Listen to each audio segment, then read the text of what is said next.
ফেডারেশনের ত্রিপুরা রাজ্য কমিটির সভাপতি এবং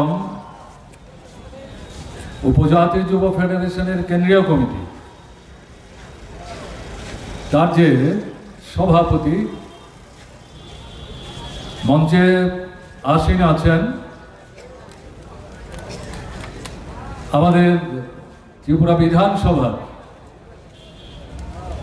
ভারতের কমিউনিস্ট পার্টি মার্ক্সবাদীর যে সংসদীয় সদস্যরা আছেন তাদের নেতা, এক সময়ের যুব আন্দোলনের নেতা কমরেড জিতেন চৌধুরী, ভারতের গণতান্ত্রিক যুব ফেডারেশনের সর্বভারতীয় কমিটির সাধারণ সম্পাদক কমরেড হিমগ্ন, আপনারা যারা উপস্থিত হয়েছেন ডিওআইএফ এবং টিওআইএফ এর নেতৃত্ব, সংগঠক, সমর্থক, সক্রিয় কর্মী, ত্রিপুরার বিভিন্ন মহকুমা থেকে আমি আপনাদের সবাইকে আন্তরিকভাবে প্রীতি, শুভেচ্ছা, অভিনন্দন জানাচ্ছি।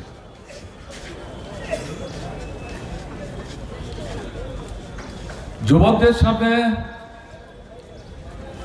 ত্রিপুরায় না, সারা ভারতবর্ষে জ্বলন্ত সমস্যা হচ্ছে চাকরি পাওয়া, কাজ পাওয়া, রোজগার পাওয়া, আয় উপার্জনের ব্যবস্থা নিশ্চিত হওয়া,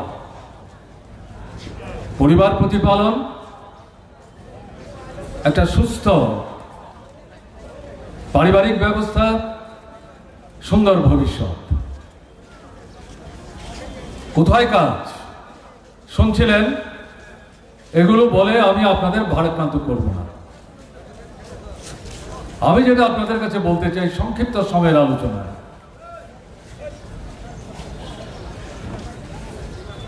বিজেপি সরকার দিল্লির ক্ষমতায় আছে 10 বছর,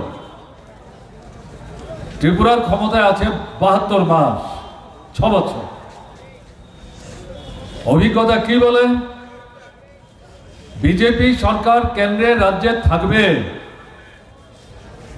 বেকারদের সমস্যার সমাধান হবে, তারা কাজ পাবেন, বেকারি দূর হবে, এটা অসম্ভব, আকাশ কুসুম কল্পনা।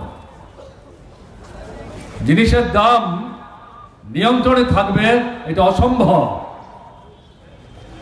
কৃষক, যাদেরকে অন্নদাতা বলা হয়, রক্ত ঝরিয়ে, ঘাম ঝরিয়ে, মাঠের বুক চিরে যারা ফসল ফলান, তারা খেতে পান না, তাদের ছেলেরা মেয়েরা অর্ধাহার অনাহারে দিন কাটান। তারা ফসলের ন্যায্য দাম পাবেন, অর্ধাহার অনাহার থেকে মুক্তি পাবেন, এটা যদি আমরা ভাবি তাহলে স্বপ্নের রাজ্যে অবগাহন করা হবে। এই যে পরিস্থিতি, এই পরিস্থিতিতে বিজেপিকে, এই পরিস্থিতিতে আসন্ন যে লোকসভা নির্বাচন, তাতে পরাস্ত করতে হবে। ক্ষমতায় ফিরে আসতে দেওয়া যাবে না। এটা ত্রিপুরার উপর নির্ভর করছে আমরা এটা মনে করি না। সারা ভারত এবং তার মধ্যে অবিচ্ছেদ্য অংশ ত্রিপুরা একসাথে মিলে আওয়াজ উঠেছে, বিজেপি হটাও, দেশ বাঁচাও, কৃষককে বাঁচাও, যুব শক্তিকে এগিয়ে যেতে সাহায্য করো, আমাদের ছেলেরা মেয়েরা, নবীন প্রজন্ম যারা দেশের ভবিষ্যৎ, তারা যাতে শিক্ষায় দীক্ষায় সেখানে সুসম্পূর্ণ একটা চেতনা নিয়ে, বিজ্ঞান ভিত্তিক ভাবনা নিয়ে নিজের পায়ে দাঁড়িয়ে দেশকে সামনের দিকে এগিয়ে নিয়ে যাওয়ার ক্ষেত্রে কার্যকরী ভূমিকা নিতে পারে, এই দৃষ্টিভঙ্গি মাথায় রেখে বিজেপিকে ক্ষমতা থেকে হটাতে হবে। এদের মধ্যে উপজাতি আছেন, তপশিলি আছেন, ওবিসি আছেন, ধর্মীয় সংখ্যালঘু অংশের মানুষ আছেন। সবার প্রশ্নই এর মধ্যে যুক্ত আছে। যদি এটা করা না যায় তাহলে ভারতবর্ষের সংবিধান বিজেপি যদি আবার ক্ষমতায় আসে শুধু আক্রান্ত হবে মনে করলে ভুল করা হবে। এটা তো আক্রান্তই। বিজেপি আবার যদি ক্ষমতায় আসতে পারে এটাকে ধ্বংস করে দেবে। সংবিধান ধ্বংস করার অর্থ হচ্ছে গণতন্ত্রকে ধ্বংস করে দেবে। নির্বাচনী যে গণতান্ত্রিক পদ্ধতি ব্যবস্থা আমাদের দেশের সংবিধানের দেওয়া সুযোগের ভিত্তিতে এখনো খানিকটা বেঁচে আছে, এটাকে ধ্বংস করে দেবে। নির্বাচনী যে ব্যবস্থাটাকে নিরপেক্ষভাবে পরিচালনার জন্য আমাদের দেশের সংবিধানে যে নির্দেশনামা ছিল এটাকে ধ্বংস করে দেওয়ার জন্য নূতন আইন তৈরি করে সুপ্রিম কোর্টের প্রাক্তন চিফ জাস্টিস থাকার সময় পর্যন্ত কে ইলেকশন কমিশনের চিফ ইলেকশন কমিশনার হবেন, কারা এই কমিশনের সদস্য হবেন, এটা বাছাই করে রাষ্ট্রপতির কাছে পাঠাবার জন্য যাদের উপর দায়িত্ব ছিল সেই দায়িত্ব থেকে সুপ্রিম কোর্টের চিফ জাস্টিসকে খণ্ডন করেছে প্রধানমন্ত্রী, তার পছন্দের তার মন্ত্রিসভার একজন সদস্য এবং সংসদের বিরোধী দলের নেতা, তিনজনের মধ্যে দুজন বিজেপি।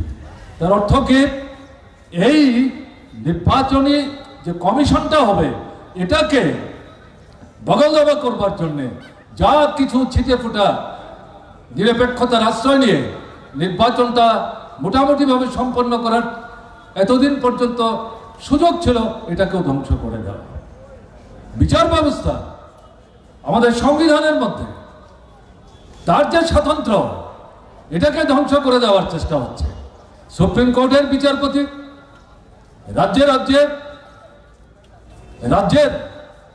যে বিচার ব্যবস্থা, সর্বোচ্চ আদালত, তার চিফ জাস্টিস এবং এই বিচার ব্যবস্থায় যারা বিচারক, এখানেও দলীয় দৃষ্টিভঙ্গি নিয়ে বিজেপি তাদের পছন্দের লোকদেরকে অন্তর্ভুক্ত করে এই বিচার ব্যবস্থার নিরপেক্ষতা তাকে ধ্বংস করে দেওয়ার চেষ্টা করছে। কাজে এই যে পরিস্থিতি চলছে এটাকে মেনে নেবেন।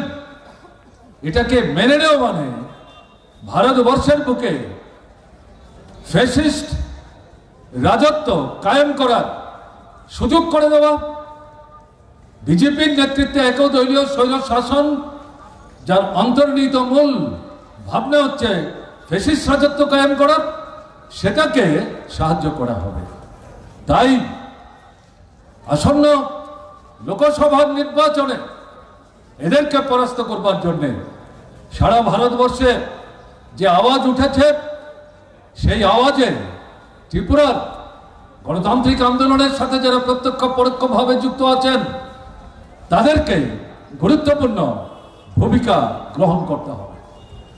আপনারা দেখেছেন গত 23-এর বিধানসভার নির্বাচনে আমরা বামপন্থীদের পক্ষ থেকে ত্রিপুরার নির্বাচক মন্ডলীর উদ্দেশ্যে আহ্বান রেখেছিলাম।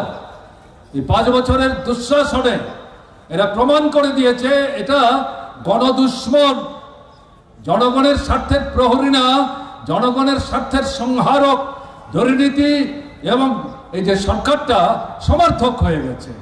এদেরকে পরাস্ত করুন এবং এদের হাত থেকে ত্রিপুরাকে উদ্ধার করুন। ত্রিপুরায় একটা জনমুখী ন্যূনতম কর্মসূচির ভিত্তিতে বাম গণতান্ত্রিক ধর্মনিরপেক্ষ শক্তির সমন্বয়ে একটা বিকল্প সরকার তৈরি করবার জন্য এগিয়ে আসেন।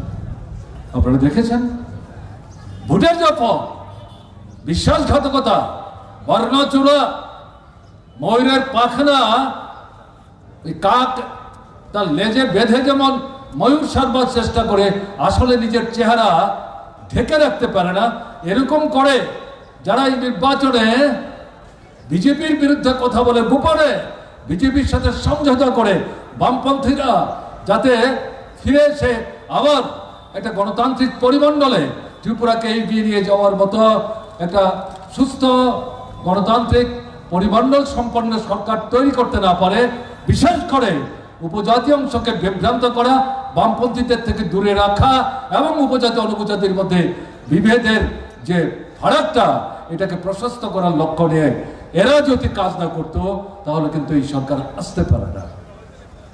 51 থেকে 39, 44 থেকে 31 এটা পরিষ্কার হয়ে গেছে।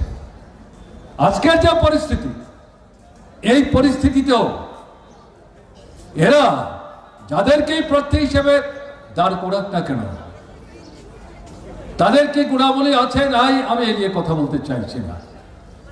এটা ব্যক্তিগত বিষয় নিয়ে আলোচনার বিষয় না। নির্বাচন উচ্চতর পর্যায়ের রাজনৈতিক সংগ্রাম, কর্মসূচির লড়াই, দৃষ্টিভঙ্গির লড়াই, বিকল্প পথের নিশানা দেখাবার লড়াই।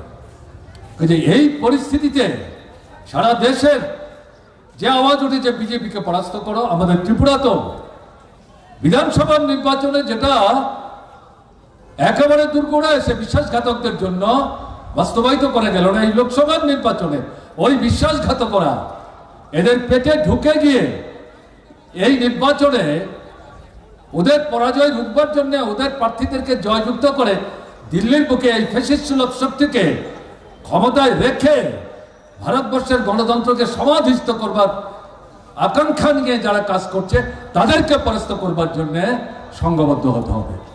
এখানে আমাদের আবেদন থাকবে, শুধু বিজেপির বিরুদ্ধে কথা বললে হবে না, প্রকৃত অর্থে ধর্মনিরপেক্ষ দৃষ্টিভঙ্গি, গণতান্ত্রিক দৃষ্টিভঙ্গি, জাতি, ধর্ম, বর্ণ, সম্প্রদায় নির্বিশেষে আত্মম্ভরী মনোভাব নিয়ে নিজেদের ক্ষমতার পরিমাপ এটা নিজেদের মতো করে হিসেব নিকেশ করে সবাইকে উপেক্ষা করে যদি কেউ নিজেরাই মনে করেন বিজেপিকে এরকম কিছু ভাবনা চিন্তা সম্পন্ন যে রাজনৈতিক দল তারাই পারবেন, তাহলে এটা তারা ভুল করছেন।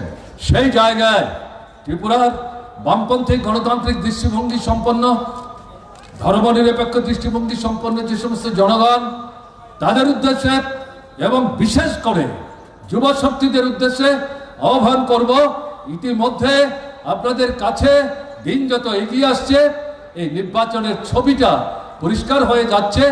এই পরিস্থিতিতে দাঁড়িয়ে ত্রিপুরায় প্রকৃত অর্থেই এই ফ্যাসিস্ট বিজেপিকে পরাস্ত করার জন্য, গণতন্ত্রকে পুনরুদ্ধারের জন্য, সংবিধানকে রক্ষা করবার জন্য, ধর্মনিরপেক্ষতার যে মতাদর্শ তাকে সুরক্ষিত করবার জন্য, এবং এগুলো রক্ষিত যদি না হয় জিনিসের দাম কমবে না, চাকরি হবে না, ফসলের ন্যায্য দাম পাবে না, এবং সুস্থ যে সমাজ ব্যবস্থার কথা বলছি সেই ব্যবস্থা সুনিশ্চিত করা যাবে না, ছেলে মেয়েদের শিক্ষার সুযোগ থাকবে না, এবং অসুস্থ মানুষ যারা তাদের চিকিৎসা, ঔষধ পত্র এগুলোর কোনো গ্যারান্টি থাকবে না, ছোট বাজারে যারা ব্যবসায়ী তাদের অস্তিত্ব বিপন্ন, দেয়ালের পিঠ থেকে গেছে, তাদেরকেও রক্ষা করা যাবে না। তাই আমি আমার কথা শেষ করার আগে এই আবেদন করব, জীবন তো একটাই, মানুষ একবারই জন্মায় এবং পৃথিবী থেকে তাকে এক সময় বিদায় দিতে হবে, কিন্তু এই জীবনের শ্রেষ্ঠ সময় হচ্ছে যৌবন। আপনারা এই যুব শক্তি আজকে এখানে সমবেত হয়েছেন, জীবনকে বাজি রেখে আপনাদের জীবনকে প্রতিষ্ঠিত করবার জন্য, ভবিষ্যৎকে রাঙিয়ে তুলবার জন্য, দেশকে এগিয়ে নিয়ে যাওয়ার জন্য শপথ নিয়ে সারা ভারতবর্ষের সাথে কাঁধে কাঁধ মিলিয়ে এই ত্রিপুরার নির্বাচনে দুটো আসনেই বিজেপিকে তার সহযোগীদের পরাস্ত করে প্রকৃত দেশপ্রেমিক গণতান্ত্রিক ধর্মনিরপেক্ষ শক্তির প্রতিনিধিত্ব করবার জন্য সামনের দিনে যারা বাছাই প্রার্থী হিসেবে আপনাদের সামনে দাঁড়াবে তাদেরকে জয়যুক্ত করবার জন্য ঝাঁপিয়ে পড়বেন, এই আহ্বান আপনাদের সামনে রেখে আপনাদেরকে অভিনন্দন জানিয়ে আমি আমার কথা বলা শেষ করছি। ভালো থাকবেন, আমার নমস্কার নেবেন।